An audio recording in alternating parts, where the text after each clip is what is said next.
I'd like to welcome all our listeners to the SUFON conference call with Mitchel Townsend.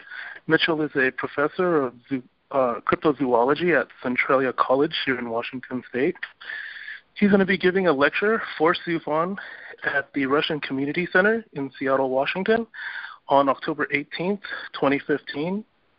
And that starting time is at 1:30 p.m., and it's going to go till about 4:30 p.m. There's a $10 admission, and it's open to the public. So with that, I'd like to introduce Mitchel Townsend. Hello, Mitchel.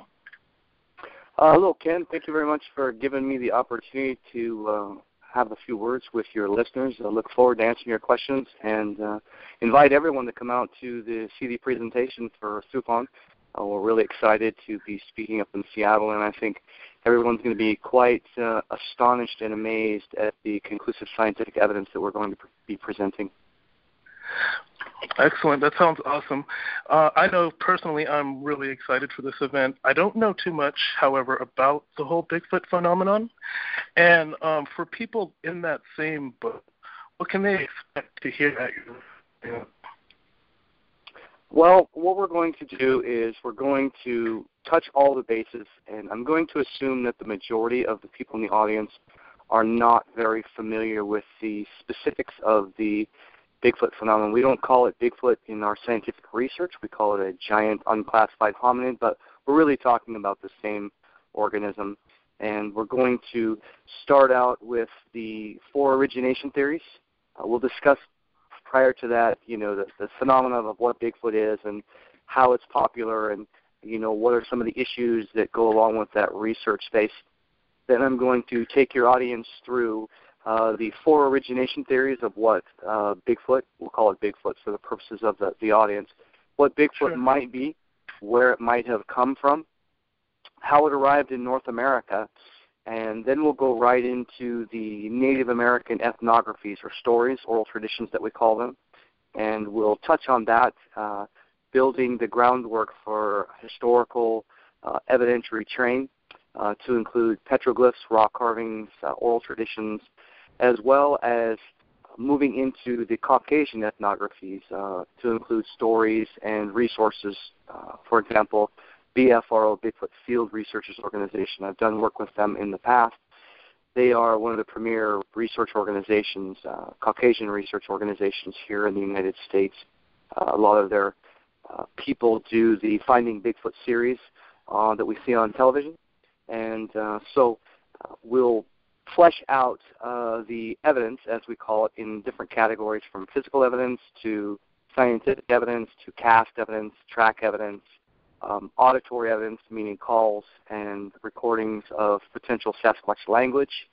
And then we will have set the stage for what types of evidence are available, currently available, the ability to scientifically weigh those types of evidentiary categories to begin to get a level of confidence, or non-confidence, I like to say, in the different types of evidence that we'll be presenting.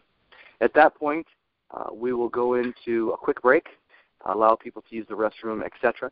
And when we come back, we'll begin to give the narrative of how we, my team, discovered forensic dental bone evidence that we did scientific analysis on related to 3 different geographically separated prey bone assemblage sites around Mount St. Helens.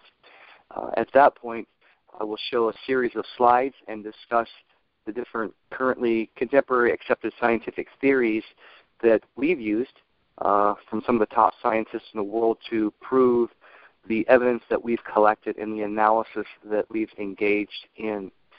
Once we've been able to do that, we will take questions from the audience, and I'll be making myself available to answer all of the questions, not just related to the bone evidence and the taphonomy and ichthyological signature analysis that we've provided, but also other questions that the audience may have on the phenomenon in general.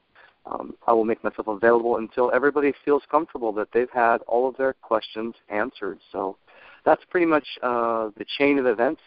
And once again, it's going to be intensive. I'm going to be covering about 60,000 years in about an hour and 45 minutes. But I've done this before. I'm one of the first people, actually the only person in the world, to design and teach Bigfoot-related classes at the college level successfully. And so, once again, it's going to be an excellent presentation that's going to be able to pull everything together quite succinctly. Absolutely. Excellent. Okay, for those that are listening, I just want to mention again that Mitchel Townsend is going to be giving his lecture for the Seattle UFO Network at the Russian Community Center in Seattle on October 18th, 2015. And it's at 1:30 p.m., should go to about 4:30 p.m., $10 admission. Hope to see everybody there. One other thing I did want to mention, Ken, is that in tying this into the Seattle UFO Society, myself personally, we have had two what we would call UFO experiences related to this phenomenon. And one of the things I like to do is I will tie in those two independent experiences with the lecture itself to try to put a nice bow on the presentation. So, welcome everyone again to this edition of SUFON conference call with Townsend. Mitchel is a professor of cryptozoology at Centralia College here in Washington State. He gives a lecture for SUFON at the Russian Community Center in Seattle on October 18th. It starts at 1:30 to 4:30 p.m. and the admission is $10. So, Mitchel? Thanks again, Ken. It's nice to be here. And one of the things I want to mention prior, or actually after having discussed the layout and the roadmap of our presentation, is that in keeping with the mandate of Seattle UFO Society, we will also be relating two UFO-related experiences that we've encountered while doing this Bigfoot research over in eastern Washington. And so we'll be tying all of that information together with the Bigfoot phenomenon itself and taking questions related to possible interactions between this UFO phenomenon and the Bigfoot phenomenon, as well as laying out the historical analysis and evidentiary categories of the Bigfoot phenomenon themselves. Okay, I am familiar with that UFO connection and Bigfoot. However, I'm not sure that I totally buy into it. I don't know that much about the connection of the two, but something that the lectures that you're going to be talking about.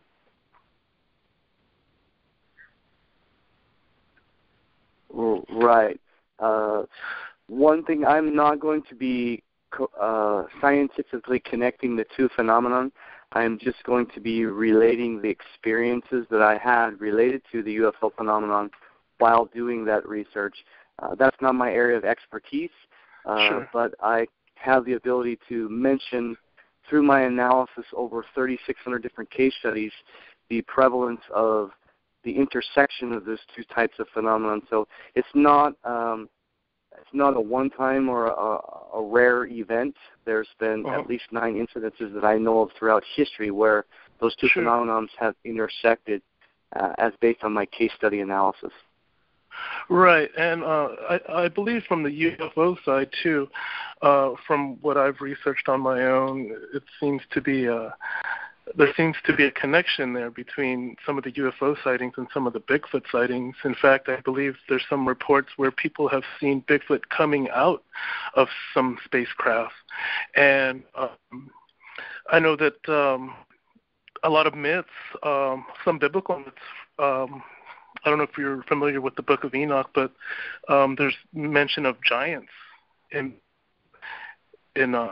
some of the scriptures, and I'm not so sure that they're talking about the same thing, but it seems like maybe these giants are coming from somewhere else aside from Earth. So I find that take fascinating, and again, it's not something that I've really dealt with ufology, but it's definitely something that I'm hearing more and more lately. So I look forward to that part of the presentation. Right. I have been hearing more of that myself, and as I've delved into this specific area of research, the Bigfoot research, I've come across evidence or incidents, I would say more than anything, rather than hard scientific evidence of this intersection of phenomenons. I am very familiar with the Book of Enoch and have read it intensely in relationship to examining the BFO, the Bigfoot phenomenon itself. So there's definitely some parallels. There's some biblical parallels, like the Nephilim. Goliath may have been a giant of some kind. And so there's a number of artists or authors that address those questions. One of them is L.A. Marzulli, who's written several books. The last one was On the Trail of the Nephilim. So what I've tried to do in my research is examine all of the possibilities, no matter what the evidentiary analysis suitability would be, and then try to take my ideas and theories, which are hybridization theories, and try to support them historically and contemporaneously with different types of evidence. Primarily what I will be discussing is hard scientific evidence.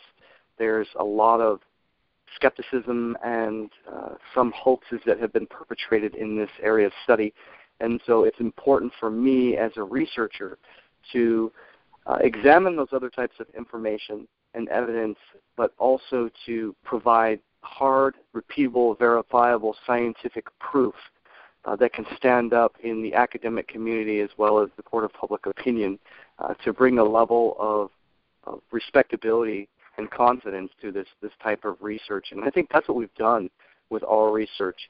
We have sent it to over 32 actively teaching PhDs in this region, and some of them haven't gotten back to me, but the majority of them that have not been able to question our research credibly or even in any small fashion whatsoever, our conclusions, because they are grounded in current contemporary forensic science.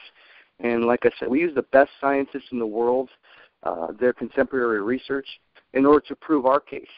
And that was a conscious strategy on our part in order to bring credibility to our analysis, which was to use contemporary cutting-edge science. And so to discredit or to attempt to discredit our research, they would have to discredit their own, which is probably not likely to occur at this point. So we're really looking forward to presenting this evidence to your membership. Wow, fascinating and very scientific. It sounds like, which tells me that the phenomenon has gone a long way from just a myth. It seems like there's actually something scientific behind the Bigfoot or the Sasquatch phenomenon. And I wanted to ask, is there such a thing as having too much evidence in something like this? You have to weed out a lot of the garbage? That is an issue, but in a case of an unexplored phenomenon or an unscientifically determined phenomenon like what we're discussing, in my personal opinion, it's more important to have a larger amount of information in order to examine as opposed to a lesser amount. The more information that we can weed through, every piece of information, no matter how indiscreet, has value, whether that we can discount it for obvious reasons or include it in a chart of confidence that we would have in different types of information. So if we had evidence, for example, forensic dental evidence or forensic DNA evidence, I would put a much higher degree of reliability on that as opposed to oral traditions from 300 or 400 years ago. So what I specialize in is building profiles of information and bringing cross-disciplinary information together to build a story, a profile of evidence that points to specific directions, and then take that material and try to determine with levels of reliability what we're looking at and what other people have missed, and connecting the dots. And that's one of the things I'll be doing in the presentation, is connecting all of this multidisciplinary information together to provide a narrative to your audience that's quite compelling.